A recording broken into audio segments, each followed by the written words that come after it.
All right, welcome to the Default Profitable Podcast, the show where we dive deep into actual strategies behind starting and building consistently profitable businesses.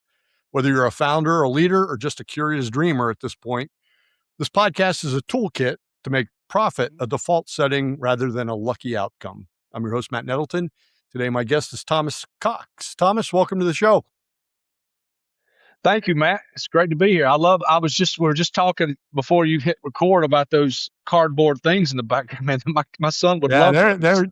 It is funny how often those get commented on. So, yeah. That's great. So tell us a little bit about yourself before we jump into your business. Yeah, sure. So, everybody gets asked the question in middle school and high school and college, hey, what do you want to be when you grow up? I knew from the time I was about 6, I wanted to coach college football. Coached college football for about 10 years. My dad is a legendary Hall of Fame coach in the state of Alabama. And so that's just what I was going to do. I knew it, So did that for a while. The Lord led us out of that. So I got out of it, worked at a church and started doing meal plans for people back in 2012, 2013, before meal plans became a thing. And then parlayed that into making some meal food in the meal prep industry. Got it. I honestly, Matt, got on that before the front end of all the meal prep stuff that you see out there now. And so did that locally in that little town in Tennessee, and then started catering. And then realized, and this will kind of transition us into business, realized that all businesses need 3 avenues of revenue, in my opinion. They need 3 mechanisms to which they can make money. And in our food business, we did that. I've done that for years and still do it now. So, originally started out, we were doing meal plans, meal prep, and catering. And we've parlayed that and transitioned that into combinations of all that throughout the years. And now today we feed a small college. We have 2 separate catering brands, and we have 12 vending machines in Birmingham. So having those 3 avenues are incredibly important. About 4 years ago, though, I transitioned out of being the acting operator and moved into the owner's seat, and overhired and got out of like being in the day-to-day, and probably work 5 or 10 hours a week, 5 or 6 hours a week in my business now, in the food businesses now. And bulk of my time is spent in finance these days. So when you say finance, that could be, or you have your Series 66 or 65. No, I don't. I'm not a financial advisor, but I deal in finance with business owners, investors, and high W-2 guys and girls all the time, helping with annuities, but then also infinite banking and cash value life insurance. So the finance part of my life is fascinating. I love it. I've got how many meetings? I got 5 meetings a day. And I just love helping people understand money, because I'll tell you something, Matt, and you probably run this all the time. People are incredibly ignorant about finance in general, but also about their personal finances. And it's astronomical to have these conversations every day. And these people are lost as last year's Easter eggs about how money works. So that's it in less than 3 minutes. That's pretty good. That? So you kind of went through a whole bunch of stuff, but it sounds like you've started 5 businesses. Yeah, I would say that. Yeah, because I didn't mention a couple of them yet. So you've been through a bunch of stuff. So let's skip to the end. What was it that got you into the infinite banking business? Why? So you started that in 2002, correct? All right. So no, did not start that in 2002. Started that in 2020, probably 21. Okay. 22. 21, right, so 22. 2021, 2022, you started that. What was it that was going on at that time that led you to say, you know what, this is what I want to do for a living? Yeah, that's a great question. So I had a guy at a previous company talk to me about cash value life insurance. And I'm going to be honest with you, Matt, it just didn't sit. The guy was a great guy, but he just didn't have that trusting disposition. And I didn't feel like he was an expert. And then 2 or 3 years later, a friend of mine, Justin, who I did trust, who we played ball at the same college. In college. He was leaving. I played football at UAB in Birmingham. Dragon. And so he was leaving it's right, Blazers. He was leaving as I was getting there. And he just sat down and just explained it to me. And I don't know, a light bulb didn't go off initially, but then I just started I sat there and I asked this question. And this is the question I get asked in conversations every week. Why is everyone not doing this? Because when you start to understand what it is and how it works, the question is like, why are more people not doing this? And I simply tell them it's because it's people don't understand it, and some of the insurance world has a bad rap. And so, why did I get into it? Because I enjoy finance and I understand finance probably better than the average person, but I also really, really love talking to people about how to make the money that they've worked extremely hard for. How do we make that money grow? And how do we, because it's really, really easy to make money, Matt. It's really, really difficult to multiply money and manage money. I've got a buddy that makes $450,000 a year, and they're still, you know, month to month on some of their stuff. And I sit there and I go, what did you guys do when you made 120? It's You know what I'm it's saying? crazy how they expand the expenses to match the salary. Oh, it's unreal. And so why don't,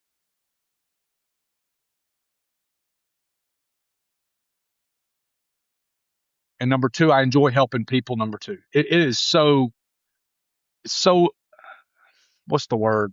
Rewarding when a year and a half later, someone can come up to me and say, dude, this has been great. I really, really appreciate it. It's really, really, it's really, really a All wonderful right. experience. So you clearly have a passion for the industry. I When do. you started it, so this is episode 166, talking to business owners, right? And we talk about how they founded it and how they started it, and they typically fall into one of two groups. Think of it as a spectrum. One end of the spectrum is they look up and they go, you know what, this is a great business opportunity. I can make money. The other end of the spectrum is, Yeah. I'm really passionate about this, and I'll figure the money out later. If you had to pick, which end of the spectrum would you be on with this when you started it? The, the Sunday school answer, if you remember going to Sunday school when you were kids, don't you? The answer is always Jesus. The Sunday school answer is both. Okay. The Sunday school answer is both. But I want to be honest with you. The money's great. Yeah. And I have a theory and a thought process of if I can make more, I Yep. can give more and do more.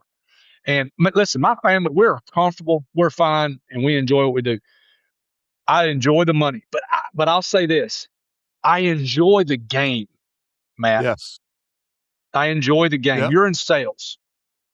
I enjoy meeting with somebody and not selling them, but I enjoy meeting with somebody and educating them and showing them something they didn't see Yes. previously, if that makes any sense. And I enjoy the game, but I enjoy the dollars. The dollars allow us to do so many more things with our family, but also for other people. I got really, really convicted. I heard a guy was preaching one day, and he was talking about how they take a percentage of all their gross income, they put it into a fund, and they have that money to give away, Yep. whatever. And I just went back to my assistant and I said, hey, we're doing this starting this week. This is what we're going to do. And it's just allowed us to give more and to be a blessing to others. And when I first moved back to Birmingham, a lot of people have, Matt, and you meet these people all the time because you're in sales. A lot of people have goals of income, right? They want to make this much money. I was sitting in a B&I group. You know what B&I is? Okay, I was sitting in a B&I group. This is the old lady in her 60s, and she had been retired and she had started another business and she was working to have something to do. And she said, my goal is not an income goal. My goal is a giving goal. I want to be a 6-figure giver. And ever since then, Matt, that's been one of my main income goals is I want to be able to give away 6 figures a year. Not to beat my chest, but I think that's a good test and a good way to quantify what we're doing. Yeah, that is it's funny because even the people that start a business for money never end up doing it for money that they get to like throw in a bathtub and swim in like Scrooge McDuck. Right. That's Scrooge McDuck. That's right. Oh, dude, I love that freaking cartoon. Yeah. So when you think back to, you had started multiple businesses, you clearly understood what you were getting ready to sell. Yeah. When you started this in 2021, 2022, what was it that you had to learn that you didn't realize you would be a learning process for you? I think the biggest thing was the logistics of the insurance business. I mean, there's a lot of technical things there that you can and can't do. You got to have a license. We got to understand the product. It's a process as much as it is anything, Matt. But you got to understand the products and how the thing works. That's the biggest thing. And then the second thing is the process in which to sell or get people on board for that process. It's not easy. It's a long sales cycle. It's not like selling a widget. I'm not selling, earbuds or something like that. It's a totally change in lifestyle and how you think of and manage your savings dollars. Being able to communicate that is not a easy thing to start off with. And you've got to understand the process that which it happens in order to communicate that. They say that if you really, really want to learn something, you go teach it. And being able to teach infinite banking to people has been a long process, but I enjoy it every day. And I learn something every day. Like one of my two of my mentors, I talk to them 3 or 4 times a week, sometimes once a day, about the logistics and the semantics of like how to say this and what this means. And it's been a heavy growth process. That's for sure. So, you're dealing with these people, big W-2s, working for somebody else. Yeah. When they come to you and they start to learn this, I'm sure one of the conversations that comes up is, man, I should own my own business. I should work for me. Like, that's a whole nother conversation. How do you have that conversation with them? If somebody comes to you and says that, what do you tell them? Okay. One of my best friends, Steven, is a doctor, and I know the ins and outs of all he does. He doesn't want to have a practice. Right. He didn't want to have a practice. He has his business. He's a hospitalist. He goes to work. He makes really good money. He's in charge of the group of docs are with him, but he doesn't want a building and seeing patients every day and all that, because when he leaves, he leaves. He makes good money. Now, where he has it figured out that most doctors and high W-2 people don't is he understands how money works, and he understands that I have to take the money that I've made and I need to go multiply that money.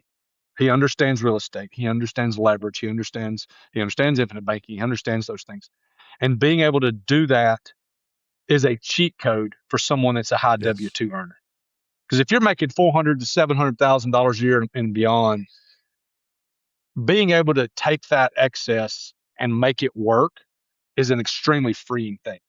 And so really quickly, it's a great question, because really quickly, Matt, if that person is meant to be a business owner or if that person is a heck of an employee. And there's nothing wrong with either one of them. Yep. There really isn't. Yeah, I would agree with that. Yeah. All right. So, you do this, you working inside the insurance and investment world, you help people take the money that they're making, you help them use it more effectively, you help them take advantage of it. But to get this spun up, right? Yeah. When you went back to start it, because what we're really talking to people who are either new business owners or aspiring business owners. They're trying to create that flywheel of success, right? Your first day, the night before you made this officially the thing that you do for a living, you sit there and there's a million things that you could do. But if 2026 Thomas was sitting next to 2021 Thomas and said, listen, tomorrow you're going to do this, you're going to go out, and I can tell you it all works out, it'll be great.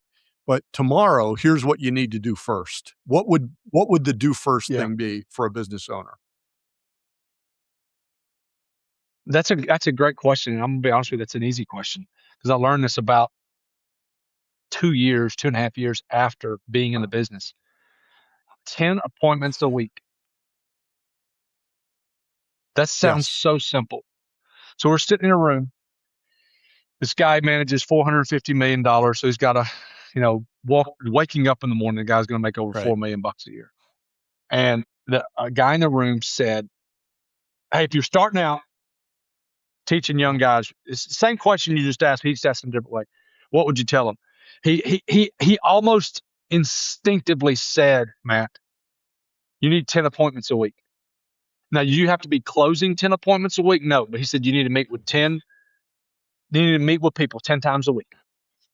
Like yesterday, for example, I met with a guy named Danny. I'm meeting with Danny again today because we're following up on the sales process that we had yesterday. Right. That's 2 meetings with Danny. Get 10 meetings a week. Hey, when I get 10 meetings a week, Matt, I am successful. I can make money. I can serve the clients. And it's a lot better process. Yeah. It is amazing the complex information that people try to stuff into that answer. And the reality is, No, meet with people and sell stuff. Yeah. And that's it. We That's it. talked briefly before we jumped on this, but I have one of my clients who was also a guest on the podcast, and she said, you're never in the business you think you're in. You're in the business of selling That's a good the point. business that you think you're in. You want to be in the infinite money business? You got to sell the infinite money business. You get that appointment, now you're in the business. That's right. But until you get that appointment, you're just a dude without a job. That's it. That's a great way. That's a great way to say it. I love that. Yeah.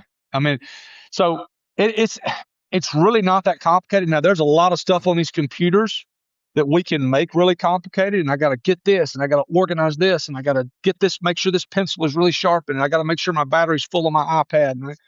No, meet with people and know your craft, but meet with people and know your craft. I mean, that's it. Yep. Yep.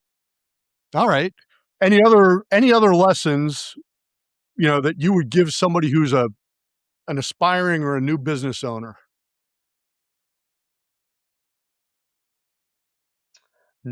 Don't be afraid to talk to everyone in your circle about what you're doing. Number one. Okay. Number two, and this is really simple, and I've done this with just about every business. Number two, wear your brand. At the gym, your brand is on your workout t-shirt. If you're going to the office, your brand is on your polo or your button up or your pullover. If you're out, wear your brand. At the grocery store. Yeah. Wear your brand. Like my kids wear our brand. There's not a day that goes by that I don't go to the gym that my brand is not on somewhere, on something. Hell, it's on my weighted vest. I got a patch. It costs $14.79, and it's our real estate and insurance company, and it's on my vest. I get asked about it once a week. I mean, it's so fundamental, but it's such good advice. There's one thing else. There's another thing you said that you just said it in passing. I bet most people, if they met you, they would go, this dude's pretty successful. And those same people would be stunned that you have at least 2 people you consider to be mentors that you speak to regularly. And that's, I've got more but that's than 2. something that I think most people don't realize is successful people talk to people who are more successful than them or differently successful than them for help and learning. It's like, okay, so let's talk about bodies of water. There's bodies of water. If they don't have something flowing into them and flowing out, the body of water typically grows stagnant. If the body of water grows stagnant, it doesn't breed life. Yep. Agree with that? Old nasty pond, whatever. But the bodies of water that have things flowing into them and flowing out of them are breathing with life and vitality. Okay. I've got to have Mike and Justin breathing life into me. But then I need to be breathing life into Kendall and Mark and Steven.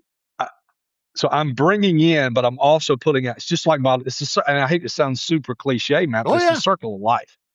It's just I got to have inflows and I got to have outflows. Because if I just have inflows, all I'm doing is getting full, and at some point that water's just going to start circulating in there. It's not going to have a lot of life, but I got to have in and I got to have out. So having both is, I think, that is great advice. Well, hey, listen, that is a quick 20 minutes. So Yeah. here's what I'll let people know. There's a bunch of information in the show notes, how to get in touch with you, how to learn about your business, how to download. I believe you have a book that they can download. No, I've You got a your podcast. I've got a podcast, and the link I sent you is I get asked all the time, hey, I want to know more about infinite banking. Instead of me sitting on for someone for 45 minutes, I got a 3-part video series that's like extremely high level, and then goes a little deeper. And then the third video in the 3-part series is like specific to business owners, investors, or high W2. It just opens their eyes to what this world is. It gives them an idea of if they want to do this. And that'll be available in the show notes. Yep. So, first of all, I want to thank you for being a guest. Yeah, no problem. And if you're listening, 3 ways you can help: leave a review, hit subscribe, share an episode. We'll be back next week. And still then, stay focused, keep working, stay profitable.